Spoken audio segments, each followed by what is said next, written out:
After this very lively morning, the dialogue between experts between the Buddhist and the Vedanta traditions, we are now having an afternoon with yet another discipline of contemplation, Jain meditation, and in particular the practical aspect of it, the praksha. So there will be practical instructions, examples of applications, also medical applications, and in particular we will have scientific studies performed in India on praksha meditation and its effects. So this is a nice example on the secular practice that you proposed 2 days ago.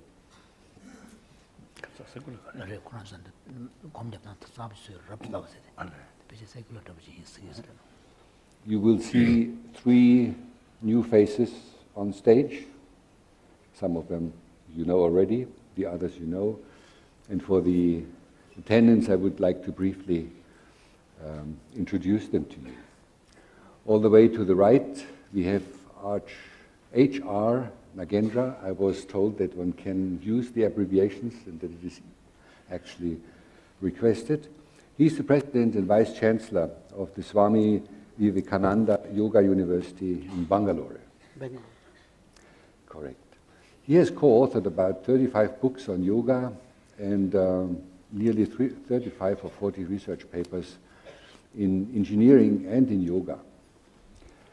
He got awards from the Ministry of Health for his initiatives in promoting scientific analysis of yoga research. And he is a consultant in yoga to many universities all over the world, in Australia, in the US, and other countries.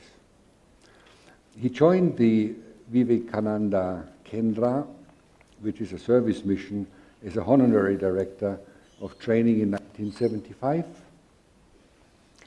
Then he spent a whole decade in developing yoga and yoga therapy programs. And then he shifted to the headquarters to Bangalore, where he still is. And he tries to translate the vision of Swami Vivekananda technique to combine the best of the pragmatics in the East and the pragmatics in the West, if I understand correctly. Now to his left is Shirley Talley. She got her degrees, the master degree in biological sciences from Goa Medical College, then her master in philosophy and neurophysiology and a PhD in neurophysiology from the National Institute of Mental Health and Neurosciences in Bangalore. Now she is a director of research at Panyala Yogapith Haridava. I probably make mistakes here. I apologize. And he is the head of the Indian Council of Medical Research, Center for Advanced Research in Yoga and Neurophysiology at Bangalore. And she also has a respectable number of scientific publications in peer-reviewed journals on yoga and the effects of yoga on physiological parameters, which led to a number of rewards from the Indian Council of Medical Research, from the John Templeton Foundation, and also from the Fulbright Foundation for traveling. Then to my left, I have Muniji Mahendra Kumar. He must be known to you, all of you, from literature and from reading. He is a scholar of very many diverse disciplines, and what I read here makes me admire. It's physics, mathematics, bioscience, and philosophy. He's also an expert in ancient history and meditation, and competent in a large number of languages, modern languages that some of us speak, but also of ancient languages, Sanskrit, Prakrit, and Pali. All this in this head. He is author of more than 60 books and the honorary professor at Jain Vishiva Bharati University. And all these different activities earned him the epithet of a human computer, whatever that means. He graduated from the University of Bombay in 1957, then he was initiated as a Jain monk in 1957, And then he must have traveled more than 10,000 miles barefoot through India. Unimaginable for somebody who is always driving around with cars. And of course, as you would imagine, he made very significant contributions to research in Jain canonical literature, and we are very much looking forward to your contribution. Now to your left, His Holiness Chimpa, I don't have to present anymore. Rajesh, you have already seen him several times on stage. He's from Bangalore as well. He's a cognitive scientist and heads the Institute for Cognitive Science at Bangalore University. And Richie needs no further introduction. He is the incorporation of, what did you say, the scientist? I forget the name. Guru. The scientist guru, yeah. So, Muniji, the microphone, yes, the floor, and the time is yours. I hope it's on. Yes, you'll make something. Thank you, sir. I bow my head to the adorable ones, Namo Arahantanam. His Holiness Dalai Lama ji, all the participants and discussions on the stage here, and all the dignitaries, scientists, philosophers, and the spiritual leaders before us. My subject is the scientific study of the effect of Jain contemplative practices, which I will denote as JCP, on human biology and behavior. First of all, let us have the background in two aspects. First is the historical and traditional background. There are some archaeological evidence which show that the Jain contemplative practices date back to Lord Rishabh, the first Tirthankara, while Lord Mahavira was contemporary of Buddha, 599 to 527 BC, is believed to be the propounder of the prevalent Jain contemplative practices. Acharya Mahapragya, who developed this Praksha meditation system after a thorough research in the Agams, the most ancient available canonical literature of the Jains. Acharya Mahapragya, at the age of 90, had just passed away this year on 9th of the May. So we have lost a very great scholar and a sadhak, a spiritual practitioner, just 4 months ago. The other background is the metaphysical base. In Jain metaphysics, every living organism, which we call as jiva, consists of two entities. One is the soul and other is the body. Body is again of three types. One is the subtlemost, which is called as karma body. Other is subtle, which is called tejas body, or we can translate it as an electromagnetic body. And the third is the gross physical body, which is before us. Actually, there is a hierarchy of how the soul and the physical gross body will work. There is a steps by step, which we'll see later on, how the message from soul, which is the seat of consciousness, it delivers all its message of knowledge and action to the gross body, and through the gross body we have all the behavior before us. The tejas body, which is a link between the karma, that is subtle body, subtlemost body, and the gross physical body. Karma is a very common word, terminology to all philosophies, most of them of India, but they have various, there is difference in the significance. Karma in Jainology, in Jain philosophy, is very special type of material particles or energy which get bound with the soul, and this bondage of karma is the cause of reincarnation. Unless a soul becomes free from all bondage of karma, it cannot attain the free state or emancipation. The preksha, systematic practice of preksha meditation is proved to bring about the change in the attitudes and behavior, and ultimately it can lead a soul to final liberation or emancipation. Now let us see what is preksha meditation system as it was developed by Acharya Mahapragya by thorough research in which he had consulted more than 100 books on ancient yoga system of Jaina. And they correlated them with the modern scientific aspects of neuroscience, etc. And this system, which is in practice now, I shall just describe to you. There are 7 steps. The first step comprises precondition, which is sine qua non. It requires a secluded place, of course, and a proper body posture and a proper hand posture. Then steadiness of the body is practiced, because steadiness of mind is not possible without actually attaining complete steadiness of the body. So that is called kaya gupti. Kaya gupti is again a sine qua non for all meditation. And another very major precondition is inner silence.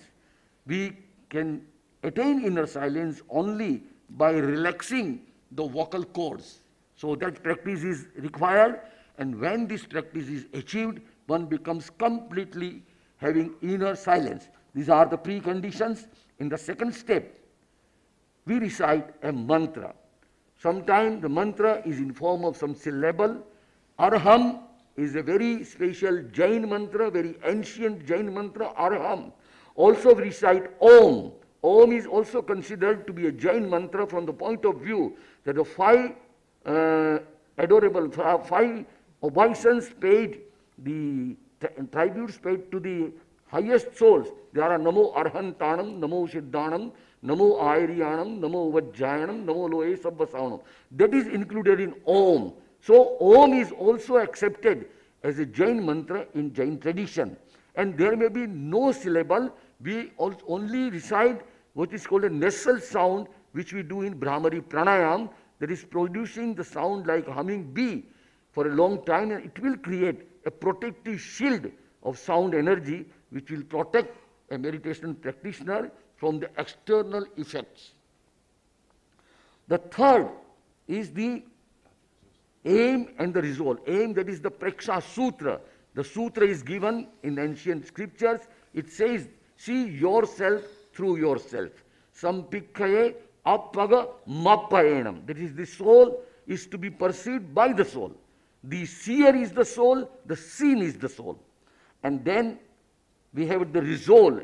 Every practitioner first make a resolve. I practice meditation for purification of my chitta, that is psyche. Then we move to the fourth step, which is called as kayotsarga, that is relaxation with self-awareness.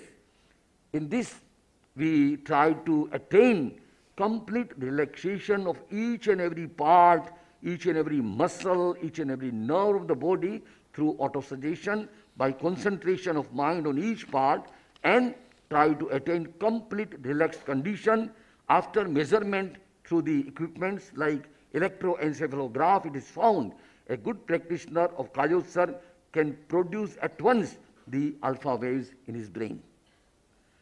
And the next step is, the fifth step, is the practice of internal journey, which we call as Antar Yatra. This internal journey starts from the lower end of the spinal cord, which is called as Shakti Kendra, and the chitta is taken to the upper part of the brain, and in this way the prana energy from the center of energy goes upwards to the center of knowledge situated in the brain, and it gives energy, it energizes all these psychic centers which are situated in the spinal cord and the brain. In the sixth step, we practice actual meditation, preksha meditation. The word preksha is very familiar word. Preksha means to see, to perceive. When a person sits as a prekshak, he is called prekshak. When he sees everything, he is called prekshak or drashta. So preksha is a very familiar word, see. But here seeing or perception means inner perception. The seer, that is the soul or the consciousness, try to perceive itself. The various aspects of soul are to be perceived through concentration of our chitta on perception of various phenomena. The first perception is that of breathing, which we call it swasha preksha. Swasha preksha has two alternatives. Either you may perceive your prolonged conscious breathing. You have to breathe with a long duration and you have to perceive consciously your breathing, or the breathing through alternate nostrils. You breathe through one and you inhale through one and exhale through the other, and vice versa. The other object of perception may be perception of body, in which subtle vibrations of prana, that is vital energy, they are to be perceived throughout the body from the toe up to the head by concentrating the mind on each part, and after a certain practice we start getting vibrations, subtle vibrations of the prana in each and every part. The third mode is the perception of psychic centers. These are the Chaitanya Kendras. They are similar, or they can be correlated with the chakras concept in the yoga system. Chakra concept in yoga system and Chaitanya Kendra, which is a very old ancient term in Jain scriptures. It is also called as Karana. Karana and Chaitanya Kendra are ancient terms which we have, and now we call them as psychic centers. As a matter of fact, there are hundreds and hundreds of psychic centers, but we have identified very prominent, eminent centers. Out of them, the 13 centers are given in the photo: center of knowledge, each by each center, and up to the center of energy. And next, we have the perception of the psychic colors, that is Lesha. Lesha is a very ancient concept of psychic color. It is believed that each organism has a kind of Lesha psychic color, and the psychic color has the effect on human emotion and behavior. So we call it Lesha Dhyan. Then we have the last perception, that is perception of thoughts. A person just perceives the thoughts which occurs in the mind, and a situation comes when the train of thoughts completely ceases and it becomes completely thoughtless. Nirvikalp he can become. And these are the sixth step, that is preksha meditation. And the seventh step, which is also very important, is the step which we call as anupreksha, contemplation and auto-suggestion. It is anupreksha and bhavana, in which a person has to concentrate fully on one of the psychic center with one of the psychic color, and then repeat the suggestion which he wants to inculcate. It may be relating to the truth. Suppose I want to cultivate the idea, the notion of transitoriness, anitya anupreksha. I want to have this conviction in my mind that everything is transitory, nothing is permanent. So I will have anitya anupreksha, going on repeating the same theme with concentrated mind, relaxed condition, deep breathing, and in this way this is inculcated in my subconscious mind. In the same way, when I want to achieve any positive attitude, say for example compassion or fearlessness, then I have to do the anupreksha of karuna bhavana or abhay anupreksha. In this way, there are so many anuprekshas described in scriptures, as well as new anuprekshas are also discovered by experience, and that is practiced. So in this way, these are the main steps of preksha meditation. Then there are certain auxiliary exercises in which yoga, yogic exercises, breathing exercises, pranayama, recitation of mantra, mudra, etc. They are also practiced to assist the preksha meditation. Now let us see the process of self-transmutation by reversing the vicious circle of karmic bondage. It is believed that the universe is without beginning, without end. The existence of soul and karma, bound karma, it is also in the same way anadi, anand. Anadi, there is no beginning. Now by practice of meditation, we can bring about the end to the bondage of soul and karma, and this is the process how we do it. In this process, first we see how karmic bondage is a vicious circle. The karmic bondage results in karmic fusion. Any karmic bondage which is incurred in any time, in any life, any time in this life or in past life, when it gives its fruition, it becomes fructified, then it gives rise to subtle karmic expressions, the primal drives, which are called as adhyavasaya. They give message of attachment and aversion to the link body, Tejas Sarir. Now, link body is the link between karma body and gross physical body. So, the reason of karmic fusion will either create the attachment or it will create aversion, and this message will be given to the link body, which will, with the help of the psychic color, lesha, affect the psyche, that is the chitta, that is the state of consciousness, which is subtler than mind. We have distinction in Jain terminology between chitta and mana. Chitta is different from mana. Chitta is a part of consciousness, man is a material equipment utilized for thinking, etc., through brain. Now with the help of the psychic color vibration, that is lesha, which affect the psyche and which give rise to the urges and impulses, which is called as bhava. This is the next stage, bhava. Bhava is created in the form of urges and impulses, and now the bhava, with the help of prana, that is vital energy, result in the arousal of destructive emotions, which may be in the form of patience, that is called kashaya, or no kashaya, or kozai patience, that is no kashaya. Kashaya are anger, conceit, deceit and greed, and kozai patience are fear, sexuality, etc.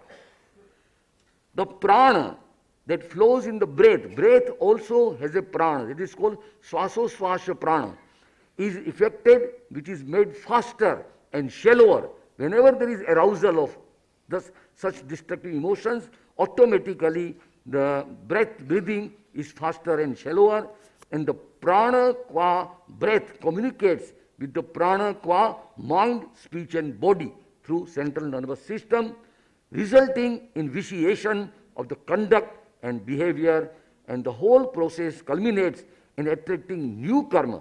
Then new influx of karma results in new bondage, and the vicious cycle is again repeated. This is the whole vicious circle, how it works. Now we see how through meditation we reverse it. First of all, when we meditate, subsidence cum elimination, that is one state of karma, it occurs, it replaces karmic fruition. Instead of giving the fruit, the karma, it is either subsided, or it is eliminated, or it is partly subsided and partly eliminated. It is called as kshayopashama, either kshaya or upashama, or both kshayopashama. That purifies the adhyavasaya. It gave message now of equanimity instead of attachment or aversion. Then there is benevolent lesya, the psychic color changes. Then there is purification of chitta. Then there is purification of bhava. Then prana inhibits the kashaya and no kashaya, patience and cozy patience, and stimulates positive emotion instead of destructive emotion. In this way, the breathing becomes slower, longer and deeper, and the activities of mind, speech and body, that is motor activities, all become positive, and thus facilitating deeper practice of praksha meditation, and thus the whole vicious circle is reversed, and in this way a person becomes more and more pure, and ultimately it can gain the ultimate goal, that is nirvana or moksha. Now I want to give you certain practical empirical studies made on this system. These are the some stories are there. First of all, we have applied this Prexa meditation system in education. More than 10,000 schools we have selected from all over India with the help of government also and non-government school, in which we have carried on this Prexa meditation, and we have given the name Science of Living. A complete syllabus is made, and we have found that very effective in the field of education. There are ample empirical evidence involving measurement through EEG, EMG, ECG, etc., which show that overall development of the emotional, mental, and physical health of the students has considerably been enhanced through Science of Living, which is application of Prexa meditation in education. I want to suggest here that all these things which we are doing now, we are thinking about the contemplative practices, etc. If we can do one thing, we can bring in education the regular course curriculum of some kind of contemplative practices which can bring about overall cultivation of positive behavior and emotion in students from the very beginning. We can change the map of the world. This is what we should do together. After proper scientific investigation, we can give this to the education system. And if the global education system accepts that this is the way how education can become more fruitful, education does not mean only the provision of livelihood or career. It must give a student how to live a life as a human being in his individual life, in his social life, in his family life, and that can be inculcated through proper curriculum of contemplation in education. Another application is under the supervision of expert physicians. Perfect scientific experiments have been performed which have proved that Prexa meditation system can be used as an alternative therapy. The most successful application is in the reversal of coronary heart disease. Dr. S.C. Manchanda, who is present here, under his supervision, he was formerly the head of the department in All India Medical Institute. Under his supervision, more than 20,000 patients, after thorough investigation, they have been implemented this system, and the coronary heart disease that is reversed. Yes. So in this way, so many applications we can find in the field of drug addiction. Thousands and thousands of people, they have given up drugs, and immunity is increased in cancer, in AIDS, that is found, and subjective change also has been made, and there is the application of this system in sociological fields to juvenile delinquencies in jails, prisoners, and etc., and also to address this problem of Naxalite nowadays. We have chosen some areas in Jharkhand and Bihar and give their training in non-violence to people who have nothing, no money, they are so poor. They are given also self-employment, treatment techniques, and this kind of techniques, and we are trying to bring about a non-violent socio-economic change there. Now, what we expect from the scientists, a systematic research design should be suggested so that multidisciplinary investigation can be undertaken in the field of education, health, psychology, sociology, socioeconomics. I think that this conference, if it can give this inspiration to our Indian scientists and other scientists who are here to make a systematic plan to implement these contemplative practices in practical life and just change the whole scenario through this, I think this will be the greatest contribution of our ancient traditions of contemplation and meditation, and through which we can bring about, we can make a new world order which will be full of compassion, love, amity. There will be no more violence, no more possessiveness, no more greed. That dream we have to make materialize and convert it into reality, and with the help of people like His Holiness Dalai Lama and all of you I think this dream will come true one day on this globe. Thank you very much.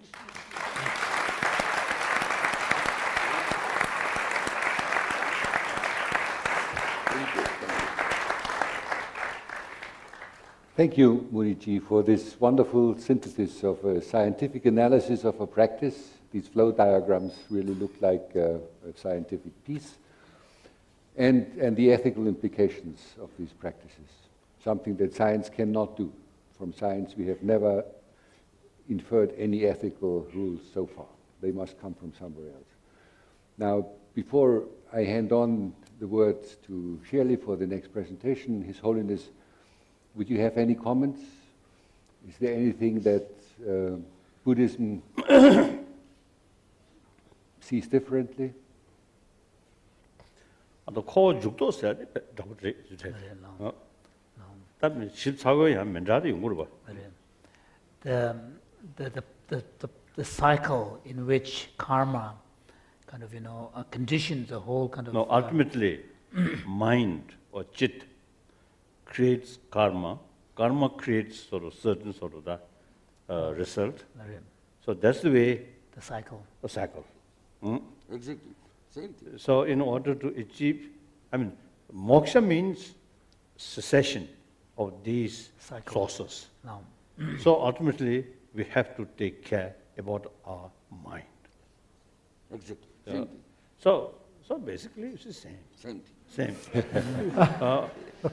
But then, of course, again, more detailed detail, then, of course, there are differences. Now, I very much impressed your presentation, on the level of individual sort of the body and mind element, and how to purify, that apply to the society, yes, and to build healthy world. So that's very good. That we have to do, all of us. Whether other people follow or not, that's a different question. But your presentation is very good. Thank you, sir. Thank you.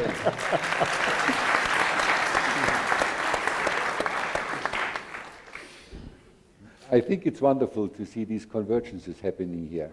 Every time we meet with a different discipline, this is what happens. May I interpret? Just nearly 54 years before, in 1956, our Guru, Acharya Tulsi, met His Holiness Dalai Lama at Rashtrapati Bhavan, Dr. Rajendra Prasad.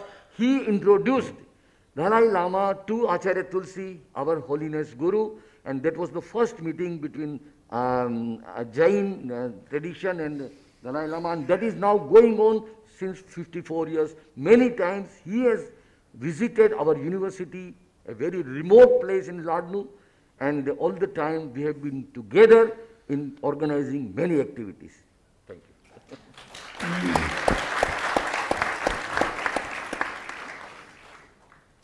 This is wonderful. Thank you so much. Shirley, you are now going to present us experimental evidence on effects, effectiveness. We're looking forward. I begin with great reverence to His Holiness and all the other scholars over here. In the next few minutes, I would tell a little bit about the physiology of meditation, a series of studies which we have done over the last 17 years here in India. We have actually studied 5 meditation techniques. 4 of them are from the yoga tradition, like Brahmakumari's Raja Yoga meditation, and the other 3 are similar techniques. And one is Vipassana meditation taught by Goenkaji. Yes. Now what we found was that all 5 techniques, irrespective of what they were, reduced signs of arousal in the body, like the blood pressure reduced, the breath rate was slower, very slow, almost 4 breaths per minute, the heart rate reduced, and various other signs of reduced metabolic needs. The metabolism was lower. But on the other side, when I once presented this in a government forum, they said, if all these things are reduced, can people perform? Will their performance level be good? So then we did a series of studies to see what are the effects of meditation, particularly on attention and memory. And this was because this came as a major objection in introducing meditation in schools. If activation is lower, then children won't study and won't perform well. So we did these studies in the last 3 years, published them, and we've shown that the meditation techniques improve attention and improve memory. But there is a slight paradox here, because normally attention and memory are associated with increased arousal. For example, if you're paying attention to something,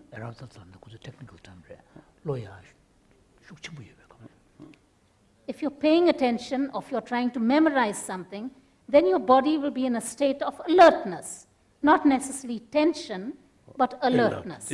Yes. So then we said, is there something that we can answer this paradox by going back to traditional yoga texts? So we went back to the Patanjali's Yoga Sutras, which dates back to approximately 900 BC, and there are 2 meditative states there described. One is the dharana state, and the other is dhyana.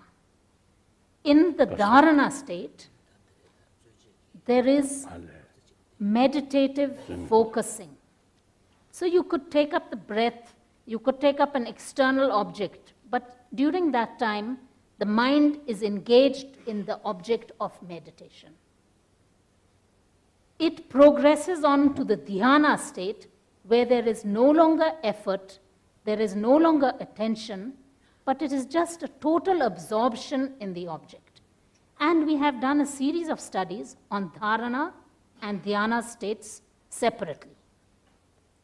We've looked at the autonomic variables. You can see here a subject like the breath rate, the non-invasive blood pressure, and so on, heart rate variability, evoked potentials. So we give stimuli and we get brain waves, where each wave corresponds to a particular part of the brain. So we are able to say which part of the brain is active in with a particular practice. We've also done some imaging studies, but I'm not going to present that because we've not yet published it. And we also give very simple paper and pencil tasks. Like here is a task for attention. You can see some letters like K, U, H, M, F, T. In a fixed time, very quickly, people have to go through all these letters, cancelling only K, only U, only H, only M, F, and T. If they make any mistake, we record it. Okay? So that's an attention task. And now we come to our results. What was the difference between dharana and dhyana? The first most obvious thing, I'm not going into go into great detail what the variables were. GSR is the skin resistance, the breath rate, the heart rate, the heart rate variability, certain measures. We've put it all in light blue. All of them showed that dhyana, or pure meditation, total absorption in the object, is characterized by total reduced physiological arousal. Whereas only in 2 parameters, that is LF-PAR and HF-PAR, that is the last 2, dharana has some reduced arousal, but not as much as dhyana. And when we looked at the evoked potentials, we found that they act at different levels. Dharana influences the brain stem, so that's lower down, and the dhyana, or pure meditation, influences higher up, like the thalamus and the cortex. Now what happens? Information which is coming from the periphery, it could be a sound, it could be a needle pricking you, is blocked. So this has a lot of applications. We are thinking of the possibility of applying this, for example, in pain. Can we use these practices to block stimuli which we do not want to attend to, and attend to those stimuli which we want to attend to? So like a patient with pain, maybe the practice of dhyana can block it at one level, the practice of dharana can block it at another level. Then maybe it can reduce the requirement for painkillers, for example. But this is very far off. This is not yet done. We are planning it. What about attention? Please look only at the middle bar. The light blue tells you before the practice, the red bar tells you after the practice. Now there are 5 sets here. I want you to look only at the middle one where the light. How long is the period of practice? 20 minutes. But they're trained for 3 months. And you see here in the middle bar that the scores in an attention task actually improved after dharana, even though they had signs of reduced arousal. So this was a good result. There were 55 individuals in this study. So in summary, we can say that these 2 states, once we separated it based on Patanjali's Yoga Sutras, we got a better answer that dhyana seems to be characterized by pure physiological deactivation. Dharana is a slight mix. There is some activation and some deactivation. Attention is better in dharana. And we are continuing this with certain studies which are going on in our institution. And we look forward maybe to carrying it on further with the grace and blessings of His Holiness with mindfulness meditation. Thank you.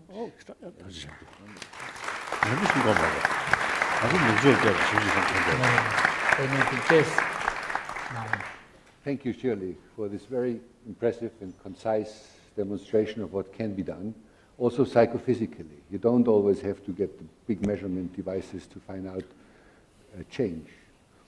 His Holiness?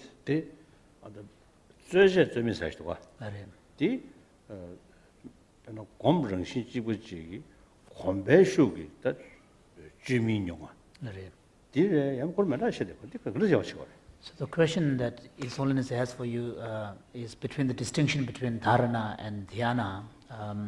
Since one is characterized by effortful activity, the other is non-effortless, is it a function of a practitioner kind of gaining greater experience and culminating in effortless state, or is it actually 2 distinct forms of practice? In the original text of Patanjali, dharana should progress on to dhyana. It is the 6th and 7th stage of the Ashtanga of Patanjali. But we have now found that you can have dharana types of meditation separately, and a person can not only show objectively, but even experience psychologically relaxation with dharana meditation alone and dhyana alone. So it does not necessarily have to be progressing from dharana to dhyana. For example, the Brahmakumari's Raja Yoga meditation, which has its center in Mount Abu, is very much a dharana type of meditation. We find quite a few signs of activation, like a heart rate increase. We've published this. But there are many other signs of deactivation, like metabolic requirements. The oxygen consumed goes down. And they are very relaxed. They are, if you ask them both to rate their relaxation, as well as the alpha and the EEG, it's amazingly increased. So you can have dharana center.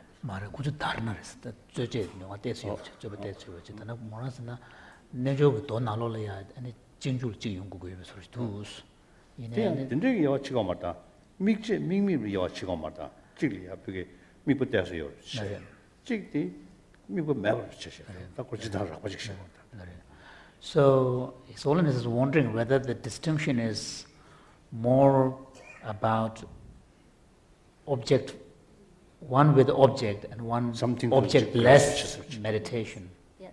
So in one case there is something to focus on, in another case, because it is object-less meditation, there is nothing to focus on. Is that the distinction or no? Because in dhyana you do use an object in the initial phase, but after some time the object is no longer important through dhyana. The person just uses it as sometimes it can be very transient and get into the state of being totally absorbed without requiring the object anymore.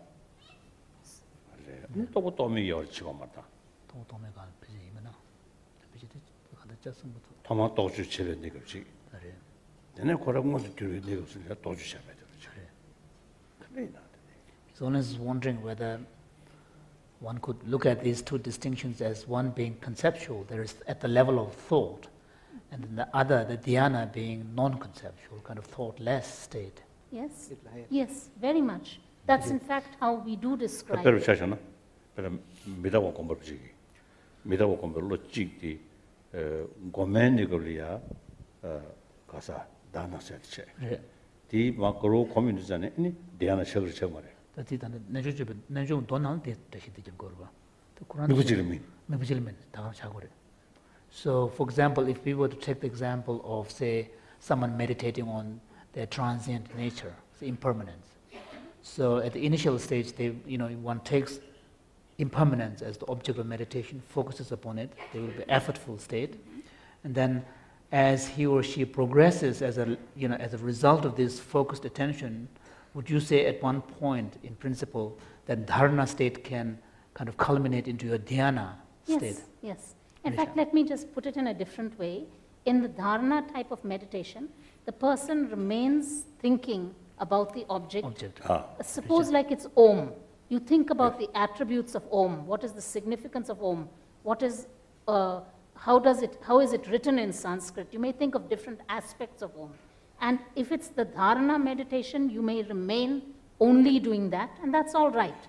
But in the dhyana stage, the attributes of Om are just required for a few seconds to take the person into a stage where there are no longer thoughts that Om means this, Om looks like this. It is a thoughtless state where the person and Om, as if mentally, are one.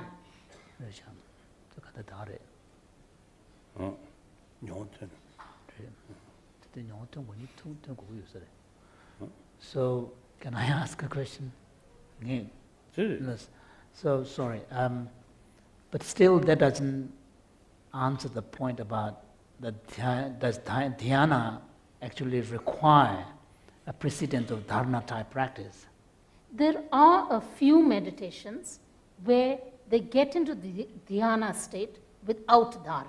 Yeah, but these individuals might have done dharana type practices before. Originally, Yeah. definitely. Risha. Definitely. They're most definitely. 야, 제가 재밌게 좀 말봐. 아주 조금 소리 말봐. 전적이 좀 말봐. So this is not a question of whether there is a discursiveness or absence of discursiveness. That's not the distinction here. The distinction is whether there is effort and effortless. Effort and thought. Thought.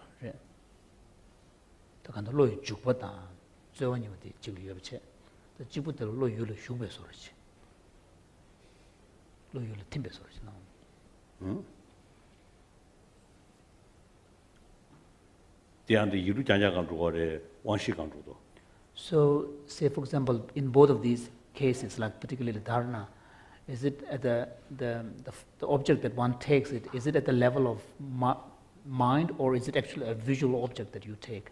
It can be both.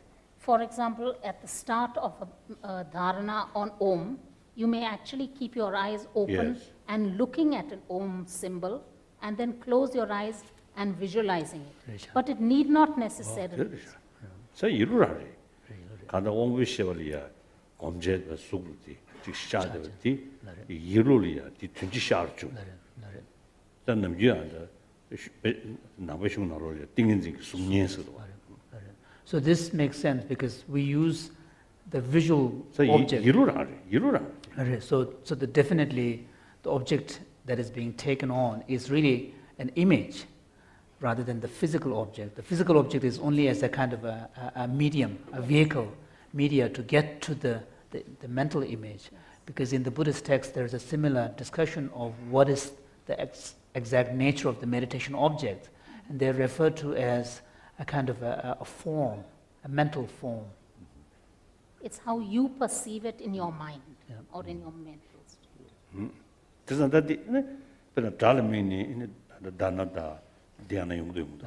So in that case, can you have these two types of meditation, dharana and dhyana, in relation to taking sound as an object? Yes. Yes. We have asked them to try it with the mental chanting. lungro just oma homes the diet of the lord chow. Sorry, I wasn't really listening.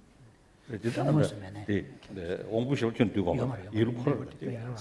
안들이 옹부시를 시가. 근데 옹부시에 다투고 내려야 나나다 내는 셔츠 보이면. 시도 디겐 제제 아니야 다이나와 뭐 차트 주제 공부로 왔어. 어디가? So in this case, just to clarify, His Holiness is asking, say, if a person is cultivating dharana type meditation in relation to a sound, so the person will be literally hearing a sound first. Yes. Of course. Yes. But then it's mainly imagery, right? Yeah. It's imagery that matters. 네, image. Right, that's right. Yeah. And that could be measured, of course. One can measure the brain activity that is associated with imagery, and it differs slightly from the activity that is associated with perceiving concretely objects.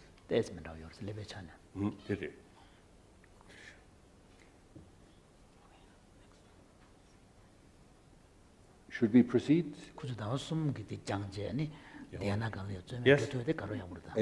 And hear what H.R. Nagendra has to say, because I think it links us up closely. It's Further, I a will follow-up take in complementary. Another one question. Yes. No. Sorry. 대형 강연을 못 줄이야. 로 가서 우리 공도디 다 지다 용자다 가서 다 지다다 추가 용자다. 용자를 시듯이 추별로 시체. 이네 추별로 때 된들이야. 양양섬네 코라 하나 지로로래 그 된데 문줄을 샤대야 열보다. 도면 공포도. 자자가 나나다 되는데 로 세민의 용도도. So, kind of from a phenomenological point of view, say, for example, if someone has an illusion of something, or maybe someone did something or something, and then as you mentally be totally fixated on this, be focused on this. Of course, that person, unless some person make correction, he or she believe this is true. So now become more familiar that they understand. And so can you kind of envision the possibility that for this person, initially it may be his own thought projection, but then as a result of very long habituation, this could become like an effortless state, like a dhyana. So can one speak of dharana and dhyana in relation to even to these kind of distorted perceptions? In fact, that makes you lot of we have tried to do a little work on this in patients with schizophrenia, where their perception is distorted. So can one bring them from distorted perception, that's a psychiatric disorder, or distorted perception in terms of geometric optical illusions, like the railway lines appear to meet when they go to a distance. So can we see which of these practices reduce this type of disorders of perception? Dharana appears better than dhyana, maybe because there is some attentional substrate still there.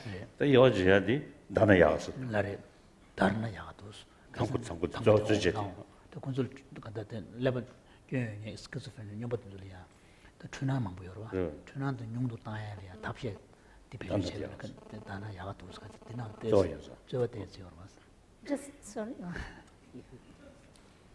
Thank you. So, please, you need the...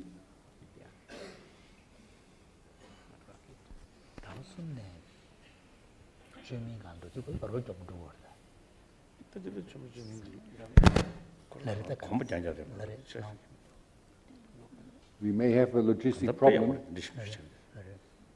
Didn't you load it on this? Yeah, got it here. The veggie?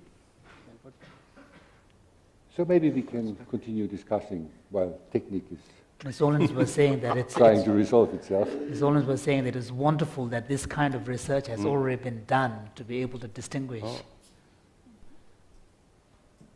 This first time I learned such sort of experiment using actually, or research actually carrying here. Wonderful. Here we are. So similar sort of research in America Yes. and here in India. Wonderful. His Holiness Dalai Lama Ji, Muniji, expert scientists, my dear brothers and sisters, I bring greetings from Bangalore. Our university is called Swami Vivekananda Yoga Anusandhana Samsthan. And what Dr. Shirley presented, Dharana and Dhyana, has got close relation to what Pujya Swamiji talked about as two ways to eliminate the ego. The ego can be expanded to infinity, or ego can be diffused to zero through the Bhakti Yoga and the Gnana Yoga. I would like to present briefly the dimensions. The Gnana Yoga is the term used for Vedanta, the Advaita Vedanta that he had presented. It is the path of intellect, the path of analysis. And I give a schematic here to give the whole picture of the Jnana Yoga in a very picturesque way. Already Swamiji has mentioned the steps, Shravana, Manana, Nididhyasana, leading to enlightenment or Jnana. Then when the Jnana gets stabilized, it is called Jivan Mukti, Jivanneva Muktihi. That's also described as Sthita Prajna in the Bhagavad Gita. Then as the person expands further to higher and higher levels, what His Holiness talked about this morning, higher levels of consciousness, in which you have the higher powers that come up as different siddhis, person living fresh after the death of the body, and several other things, all come under what we call as advanced Gnana Yoga.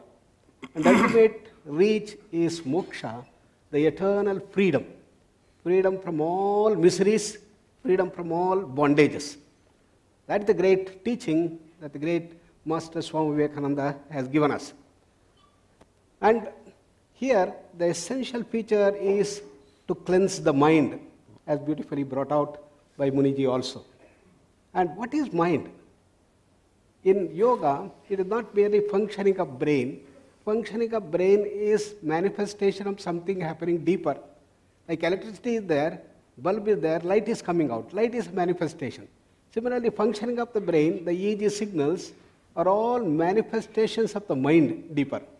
Then how do you define mind? Patanjali says, collection of thoughts, conglomeration of thoughts, chitta vrittis. When the chitta vrittis are there, it is called as the mind. And gaining mastery over the mind is the key essence of Patanjali Yoga. The name given by Swami Vivekananda to that is called Raja Yoga. It is the path of willpower, in which we have the famous 8-limbed yoga called Ashtanga Yoga, Yama, Niyama, Asana, Pranayama, Pratyahara, Dharana, Dhyana, Samadhi. Dharana, Dhyana, Samadhi is called the Antaranga Yoga. The first 5 limbs are called the Bahiranga Yoga. Bahiranga means external, grass, use the body, use the breathing, use the senses to gain control and mastery over the mind to purify the mind. Whereas in Dharana, Dhyana, Samadhi, you directly go to the mind and cleanse the mind and gain control and mastery over the mind. This leads to Samadhi. Samadhi is, in a sense, as Swamiji said, is the beginning of really the higher levels of spirituality. After that, you have several types of Samadhi mentioned, which takes you ultimately to Kaivalya or Nirvana or Moksha. Dharana. Dharana is the one that she has talked about. The first step in the mind is the random mind, called Chanchalata. Lot of subjects which are jumping from one thought to another thought. All our effort in our education system is to bring concentration. On one subject, the mind dwells on that. Whereas in Dharana, you have a single thought in which you are going to fix. So here, we are moving from mind to intellect in concentration. And in Dharana, we are moving from intellect to memory. The process of Dharana is focusing up the mind on a single thought. As Dr. Shirley pointed out, you have a physical object like a candle flame. You go on watching that with eyes open. This is called Trataka. And this helps to build the Dharana. Dharana is focusing, in which you are constricting the ego and making it smaller and smaller. One day, overcome the Maya and then get out of it. So dharana is like focusing of all your energies on a single thought, and it's like a lens burning up the paper or a laser. In our earlier times, the people were taught this dharana like the Arjuna trying to hit the eye of the parrot, the center of the eye of the parrot. That is the example of the dharana. So dharana is the memory way. Tarataka is a way to build it. And here, it is not a physical persistence of the image in the eye, but it is a deeper recollection of the memory comes into picture. So dharana proceeds of recall. It's a memory level, it works. So from dharana, the next step is dhyana. In dharana, there is focusing. In dhyana, the opposite of that. There is defocusing. Expansion. If dharana brings the ego down, the dhyana expands. Effortless dharana can be called as dhyana in a way. What are the features of dhyana then? There is a single thought. Essentially, in dhyana, you have a sound. Whereas in dharana, it's essentially the picture, as His Holiness was mentioning in a nice way. There is a single thought, there is a slowness, there is a wakefulness, effortlessness, and a feeling of expansion, a feeling of lightness. You start feeling lighter and lighter, like the flowering of a bud. There the fragrance that starts coming. So the whole essence of Antaranga Yoga is to move from dharana to dhyana, and from there you go to the samadhi. Samadhi is a sort of jump from one level of consciousness to the next level. I give the example of samadhi, and the definition is like this, that in all our transactions we have three things: the seer, seen, and the process of seeing.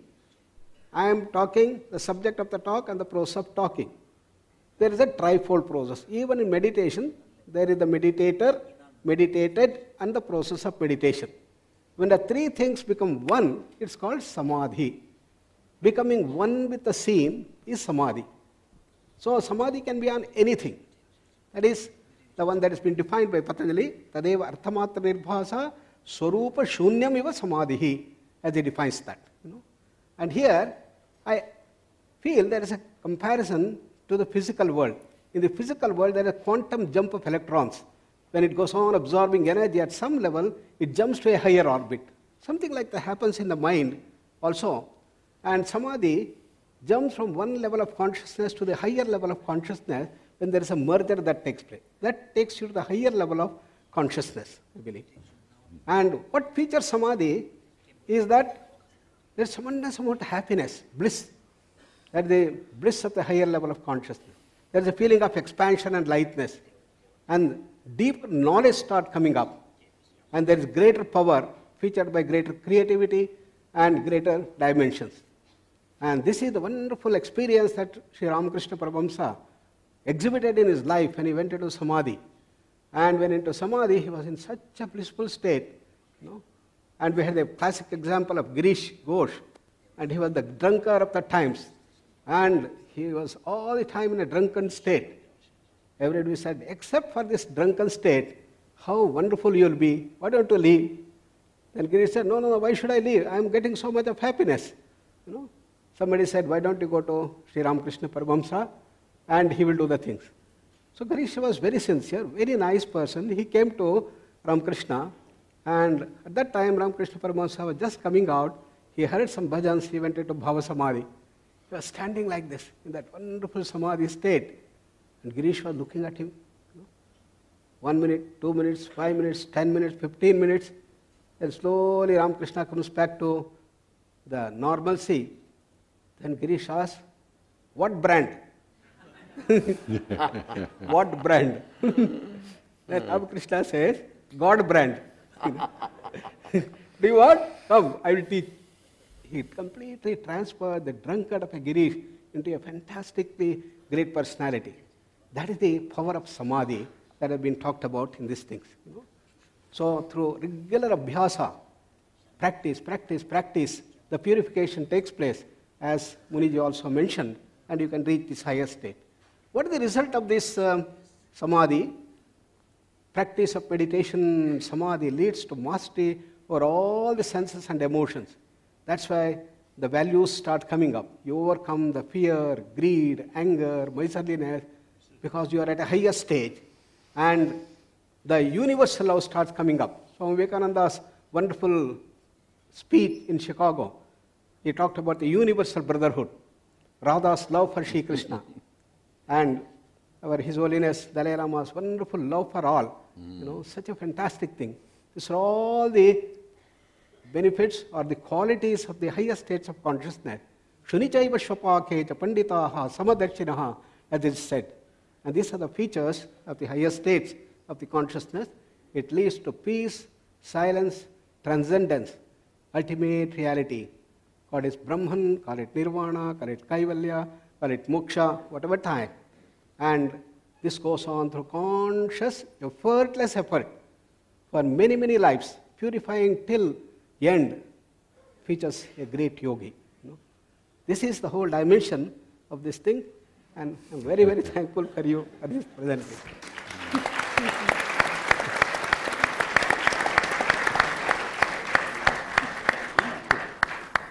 Thank you, Dr. Narendra. So it's a wonderful presentation. In your presentation, so this is all really focused on samadhi and dharana and dhyana states and so on. There was no reference to sort of any parallel to in Buddhist tradition we have something called vipassana. No, not only Buddhism, No. but also non-Buddhism. Non-Buddhist tradition. Vipassana. Vipassana, it's sort of more, it's insight. Samadhi? So, samadhi, as a like super consciousness. Instrument. And that instrument now used for vipassana. Yeah. So, that kind of, yeah, sim, chichikul man, I don't know, Shawan City, a lot of news came over. That number to the Sani, sim, chichikul, turn. Then they get some artists, sim, chichikul. Teach you at some year, that diggy, me could test the kind, and that handles it. So, for example, you know, in our ordinary untrained state of mind, our mind is naturally so restless and distracted that we're not able to channel our focus to do anything effectively. So therefore, cultivation of single-pointedness and stability of the mind becomes very important. And therefore, in the traditions, we see a lot of techniques for developing kind of single-pointedness, even to the point of effortless dhyana or samadhi states. But once one has attained that state, then you have this ability to channel your mind and focus. Then in traditions such as Buddhism, then there is a discussion of how that focused mind should be used to investigate and penetrate into the nature of reality. So which is referred to... Not only Buddhism, other some there are two sessions, comes from Sakku Shen, the Gilliam.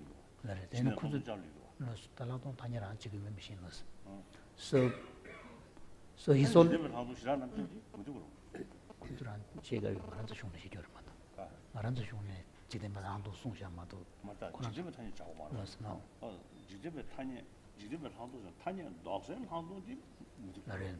So His Holiness is wondering whether there is, you know, because his understanding was that when it comes to the practice of samadhi and vipassana, insight, it was a common part of the common currency of all classical Indian traditions.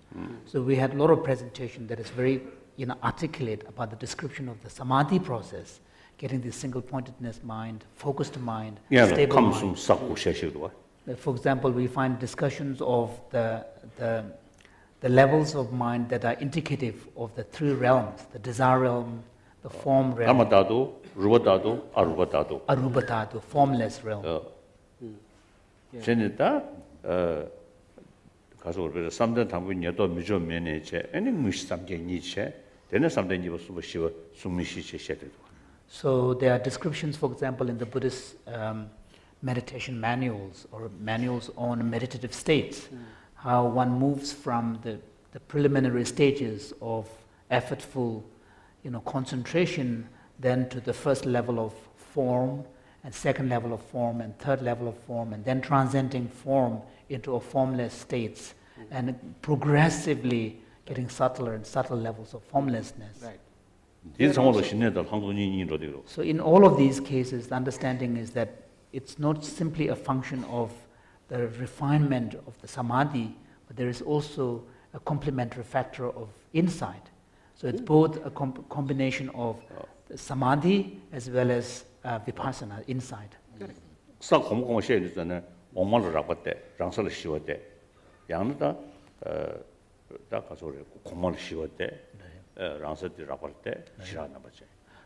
one of the techniques of the meditation involve comparing, states of mind of the, higher levels, higher realms to a lower realm, and making a contrasting of subtlety and coarseness. So in this way, progressively, one gets to a subtler state. I think the concept of Dhamma Dhatu, Rupa Dhatu, or Rupa Dhatu, I think common, isn't it? Karma Dhatu. Karma Dhatu, Rupa Dhatu, or Rupa Dhatu. Yeah. Comes from the motivation, someone So here also, you move through one samadhi, then again you use dharana, dhyana, samadhi as what's called as sayama to go to the higher next level. Insights will grow. You start fathoming the laws of creation to a greater depth. So like that you go on going. Patanjali describes 8 types of samadhis.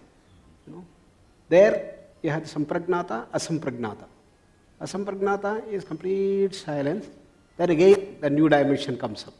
So like that goes from one level to the higher level until we reach the Kaivalya. So what Holiness says is correct. That insights will grow. Yeah.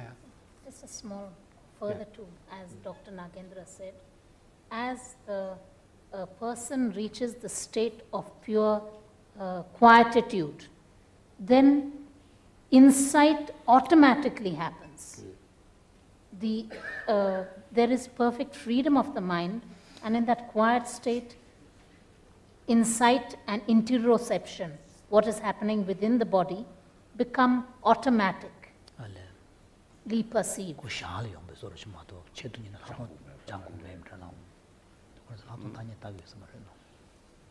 Under the Nambishun Nalola, when a thing is the Shine, Duyalia, Semne Ku, Sem Joba, Jundu Joba, Land Joba, Tourship, Shurship, and Tusrodua. Did Tanya Duginam?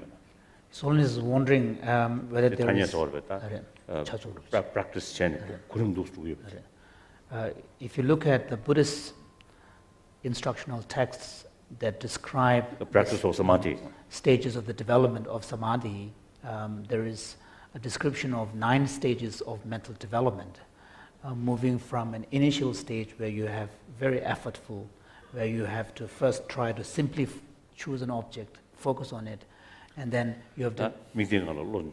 So the first one is, normally in our untrained state of mind, the mind simply doesn't rest. We just follow the mind. So then you choose an object, you stay on it, and then try to prolong that period of, sustained attention. That dine yawata mikbe kan shaba ni utchana yawati nyuache joba de manche dinde yin kabri yembe kadula lent jobs. So then the second stage is that, because you are able to now prolong that period of sustained attention for a little while, of course the mind will still wander, but then you bring it back and sustain it. The mind wanders again, you bring it back. So this is the second stage where you reapply the focus.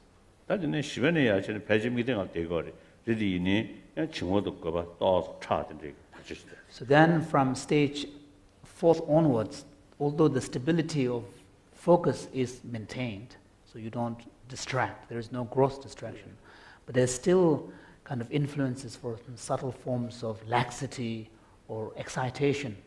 So it's a progressively decreasing the influence of these 2 obstacles.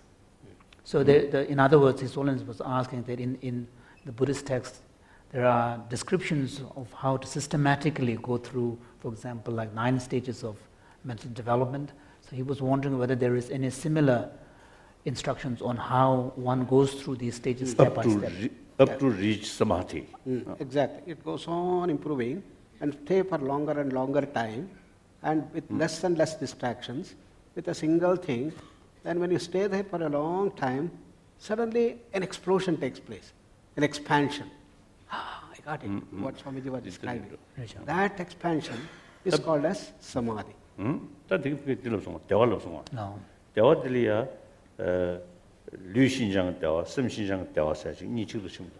So, as one of the qualities of the samadhi state, you pointed out bliss. So, in this bliss, in the Buddhist tradition, we speak of Shinjang, Kharsa, Sanskrit Shinjang, Prashapti. Prashrapti. In Buddhism, there is a term, kind of, pliancy of body and mind. And, one of the marks of attainment of samadhi is you attain a certain suppleness or pliancy of body and mind. And along with it comes bliss. So first the pliancy of body attains, and then pliancy of the mind. And then there is a bliss arising from the suppleness of the mind, and which then give rise to a bliss at the body level. So is it similar? Yeah, very similar. Very similar. Yeah. So I would like also to give respect to Dr. Gangadhar could not come, and give the word to Richie to comment on this, and then to also summarize maybe very briefly what he would have said had he come, so that we have him sitting here a little bit.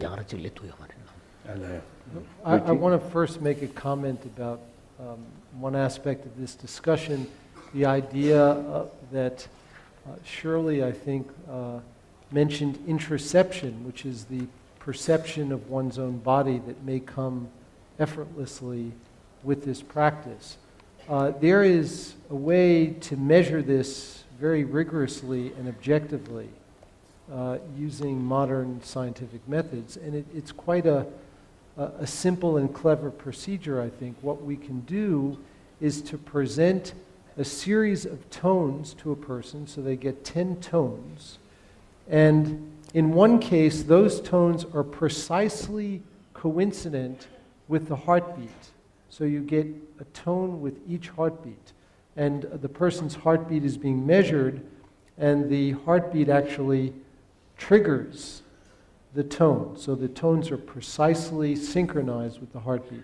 In another case, they get the 10 tones that are not synchronized to their heartbeat, and the practitioner is simply asked to say, do the first 10 tones correspond to your heartbeat, or do the second 10 tones correspond to your heartbeat? And on each trial, they have to make a decision. Is it the first set of tones or the second set of tones that corresponds to your own heartbeat? So we...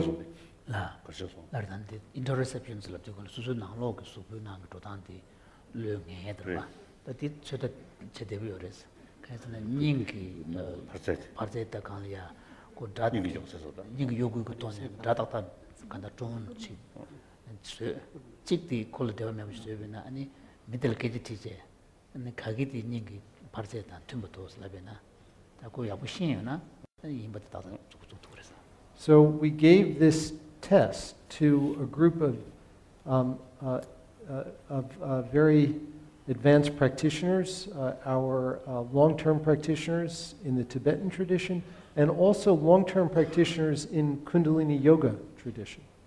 And one of the things we did is we asked them, after we gave them the task, how confident were you? On each trial, how confident were you in perceiving your own heartbeat?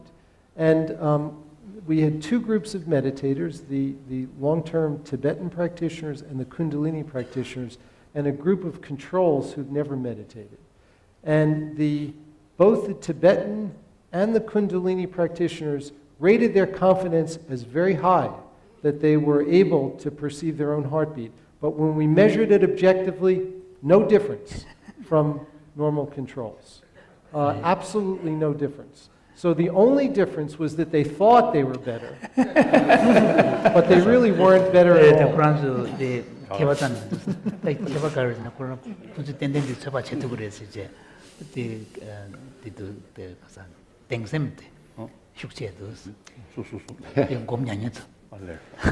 That actually provides a cue to the neuronal basis of meditative self-confidence, because there has been a recent study in Science that showed that people differ very much in their ability to judge confidently what they have perceived.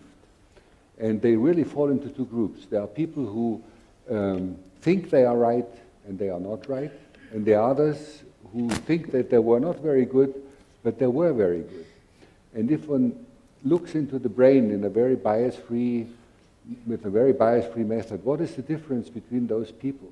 One finds that there is a small part of the cerebral cortex in the frontal brain that is more expanded and more developed in the people who have the right introspection, who are right in saying whether they are confident or how confident their judgment was or not. I'm surprised that the meditators weren't better. And would you like to Sure. recite briefly what Professor Gangadhar would have said had he been here? Yes, so Professor Gangadhar's father was ill and unfortunately couldn't be with us today, and he is a psychiatrist who in India who has done some very important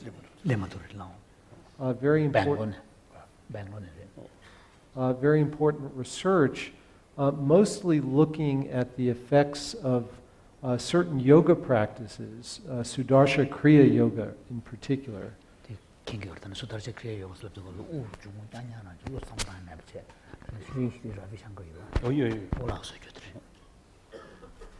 And most of the studies that he has done have been in clinical populations. So he has looked at patients with depression. He has looked at patients with alcoholism and also patients with schizophrenia. And he has examined the impact of these breathing practices, pranayama, in these different clinical conditions. And many of these papers have been published, and this is a very extensive body of research. And it indicates that, in general, these practices can be very beneficial in these clinical conditions. And his work shows that it's not just improvements on the patient's own reports of their symptoms, but also on certain biological measures.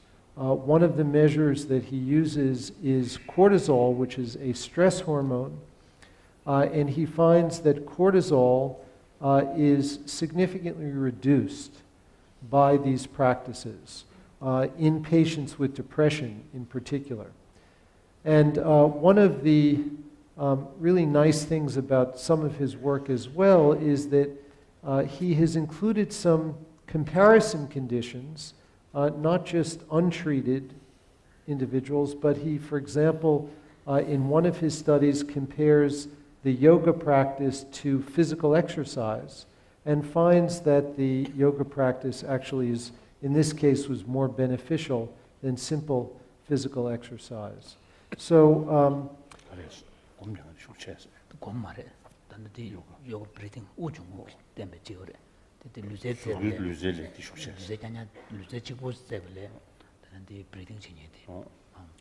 although the physical exercise did have some benefit.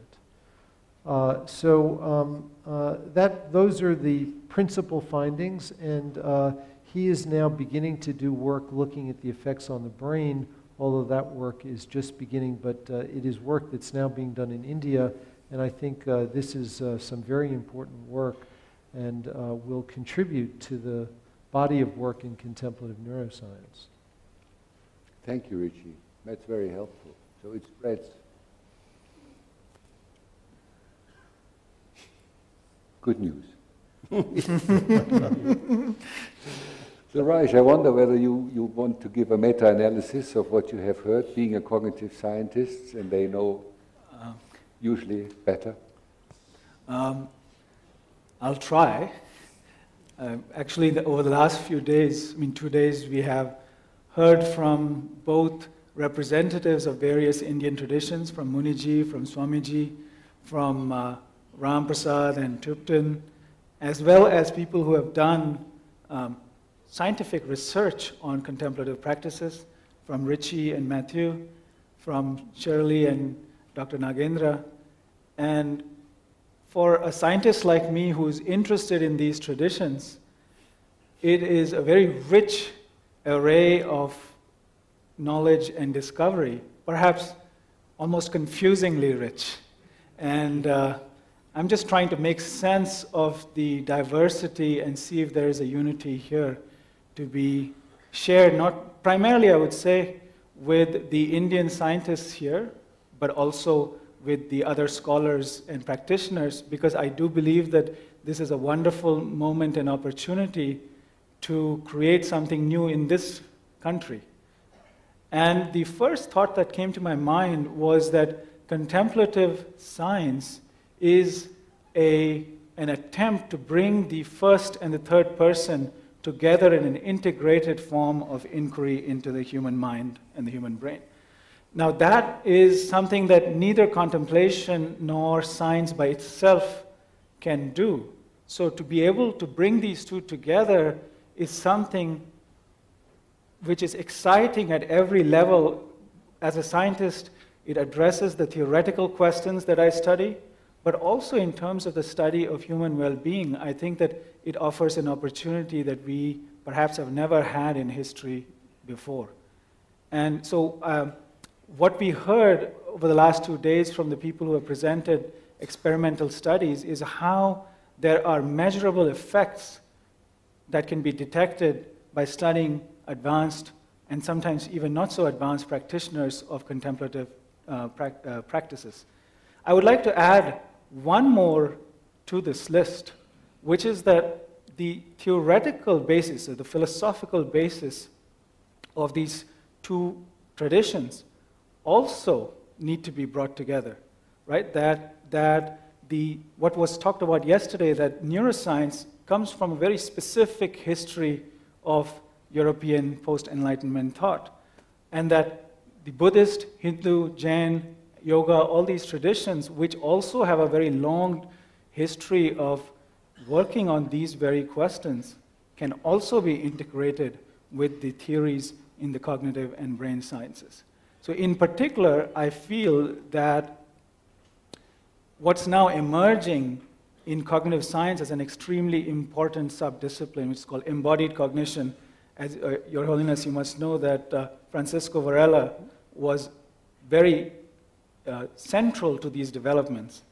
And embodied cognition and the role of the body-mind complex in the constitution of cognition, I believe, is a very important discipline within the sciences which brings together both the neuroscientific basis and the psychological basis of cognition, but is also, I think, deeply compatible with the Indic traditions in general. Because in the Indic traditions, as you must know, there isn't a strict dualistic metaphysics which distinguishes the mind from the body, or in more modern terms, between the software, which is typically thought of in computational terms as a computer, and the hardware, which is thought of primarily in physical terms, in terms of the brain and the physiology of the body. So I do believe that there is now enough ideas in the cognitive sciences to actually bring all of this together into one discipline. And that discipline I see as a science of human nature in which well-being is as important as the study of perception or concepts or language, which were the traditional preoccupations of the cognitive sciences and the neurosciences. But that well-being, as a constitutive aspect of human nature, should be as central to this new contemplative neuroscience, and that not only will that help scientists I do hope that if this goes further, the phase change that you, Wolf, you mentioned in the previous session, that phase change which may be ready to happen, could happen if we brought in the best of the theoretical ideas that we have with the rapid advance in neuroscience and the collected wisdom of the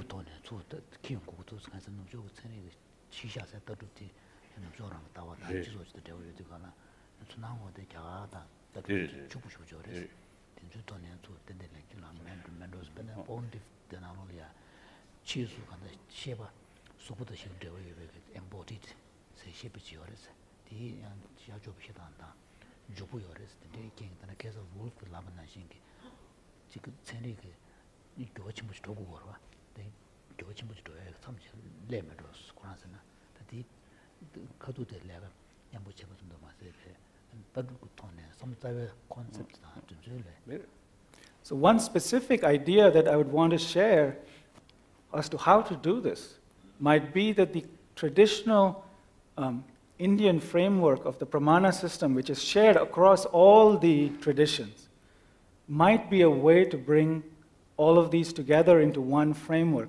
And as you know, that unlike the modern sort of computational approaches to the mind, these are fundamentally cognitive approaches to the mind and knowledge. And that if we think of human nature as based on cognitions rather than on computations, perhaps there's a possibility to have a framework that brings all of this together. Of course, that is more of a theorist dream, but at a practical level,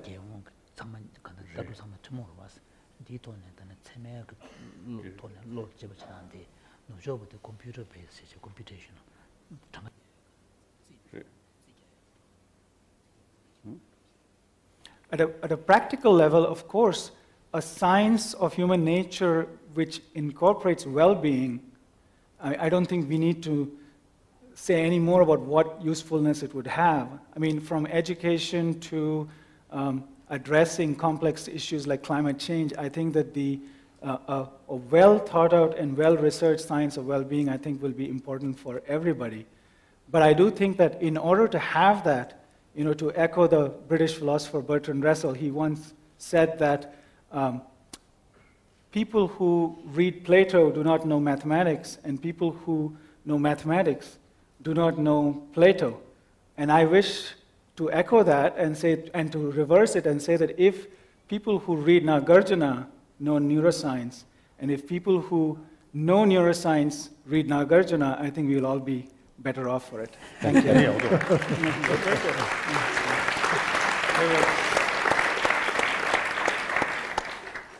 Raji, thank you. From my observation after those days here, and being at the same time member of the Pontifical Academy of Sciences, which is exactly the other camp, this is a purely scientific organization, so it has nothing to do with the Curie and the hierarchy. But the problem I see is that the Buddhist view of the world and the emphasis on changing oneself for the betterment of mankind is very much compatible with science. It's much closer. There is not this ontological dualism that we have in the monotheistic religions. There is much more tolerance towards pragmatic ways of finding solutions to the world. Now, the problem I see is, and I see this perhaps less in Europe than in America, which we need to get in the boat, after all, because there's where the power is in the moment still. May not last very long. But how to get what we learn here into a format that, now let me use a commercial term, that can be sold to find acceptance. Because it will certainly not be easy in the domains where the Catholic Church or even the Protestant or Reformed Church is dominant to sell a worldview that is not ontologically dualistic, that takes away from the individual certain autonomy and responsibility towards the Almighty. So one has to think about a package, how one can redefine and clean from all religious idiosyncrasies. As you said, we need a celestic ethic. But it is not yet clear to me how this can be done easily, and we haven't talked about Islam so far. It's also a monotheistic religion. And most of the problems we're facing in the moment, I think, are with these incompatibilities between these different ways of thinking. And but this is not the place to talk about it, but for the future, we may have to consider those aspects as well. It's a great beginning that this happened here in India, but it's a natural place to happen, much more natural than anywhere else in the world. So maybe this could...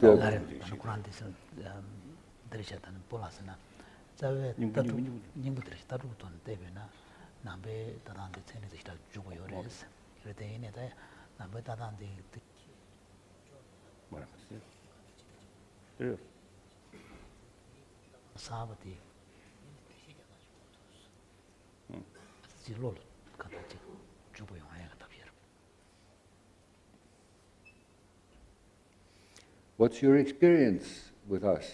I mean, with the Western world, His Holiness? When you go there and talk to the leading people? This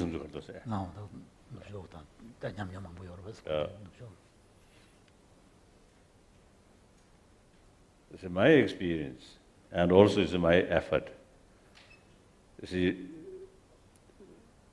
religious matter, I mean certain sort of practice which is related with religious faith, it is individual business. What we need is something which can cover entire humanity, entire world. So that's why I'm trying to make clear we need secular ethics.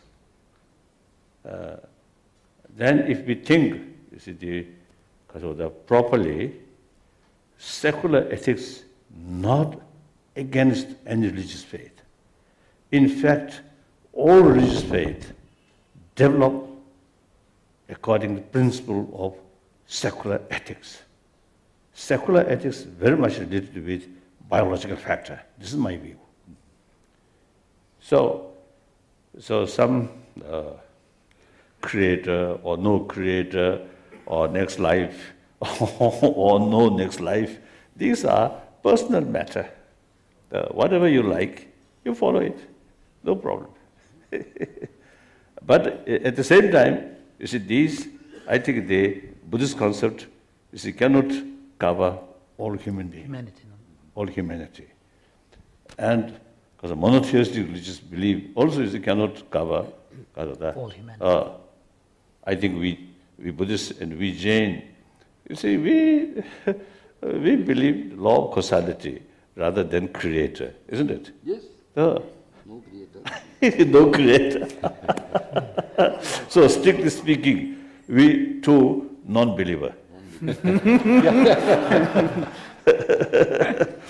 So in any way, these are, I feel, is a personal matter, and each have sort of special things to impact in individual human mind.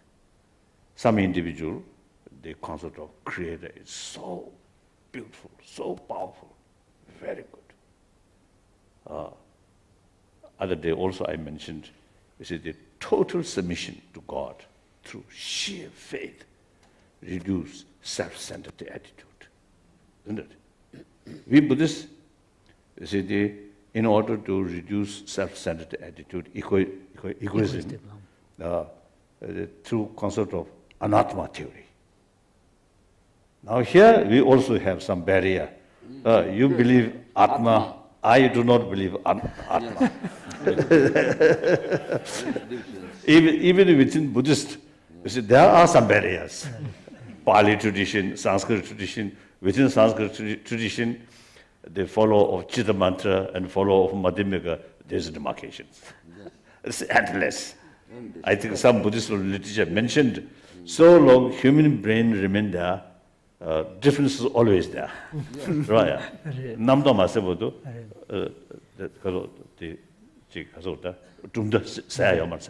there is a expression, there's a line in one of the Buddhist texts that so long as human thoughts remain, proliferation of philosophical ideas will never come to an end. So that's true, that's fact. Yeah. So we need, you see, some kind of ethics which can cover entire humanity. Now, like science, universal principle, universal sort of practice. So is it something, some sort of moral principle, moral ethics, which based on biological factor, and that cover everybody. And now important is, usually you see people never sort of look seriously about our inner values, only money value, isn't it? Now India also now getting more and more interest about money, isn't it? More greed, and including some minister, you see now a lot of corruptions. These are the indication, you see, forgetting about our inner value and principle matter. So this is, so I think everywhere, you see, that's the situation. So we must, now law, very good law, for example, India, rule of law, and the free media, right? So that bring these sort of corruption in some extent. But still, ultimately, without self-discipline, clean society, very difficult. Not possible. Oh, yes, not possible. This is self-discipline is the key factor to healthy society, healthy family, isn't it? So self-discipline, you see, come only through certain conviction. Conviction from faith, shaky. Conviction through investigation, through research, find fact. Then everybody is selfish. So you see, for self-interest, you see, you need certain sort of principle. When people realize that, like you see, carrying one's own body, everybody, no need law, everybody is taking care. Similarly, taking care of our mind, inner mind. Mental health. No? Mental health. So that's the main, my main sort of emphasis on that level. So I never discuss about certain Buddhist unique sort of thinking with scientists. No, this is Buddhist business. So now another word. So just last yesterday and today, I really felt now we are reach something like spiritual supermarket. Wonderful, wonderful. Your presentation, oh, wonderful. Oh, your presentation, wonderful. So that one danger create more confusion. So we need more detailed sort of study. And I think importance to make clear what's differences. That also I think necessary. Isn't it? Otherwise, you see, there is real danger. You see there. Now, what's the differences between Buddhism and Jainism and Hinduism? No differences. Everybody is talking about the clear light or samadhi or all these things.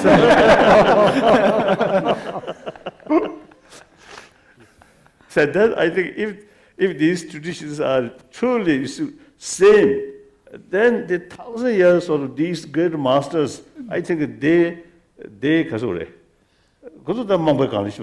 So it would imply that they were all wrong. So anyway, I really sort of appreciate our meeting. I think my scientist friend also, I think now you felt such meeting took place in India and more participate from ancient the Indian different sort of spiritual sort of that Traditions. Traditions. Really enriching, isn't it? Yeah. Really, it's worthwhile. So I'm really happy. Very good, wonderful. I think there is a psychological phenomenon which is called the recency effect. Even though we have a few more minutes to go, I think we should really stop here because there is nothing to be added. And in order for this to sink and to have an effect, a little bit of calm would perhaps be good. And I would like to just finish this session here in the moment, and then we have a 15-minute break. And then we reconvene for the open discussion. That's all. So, Right. His Holiness, thank you very much. Thank you.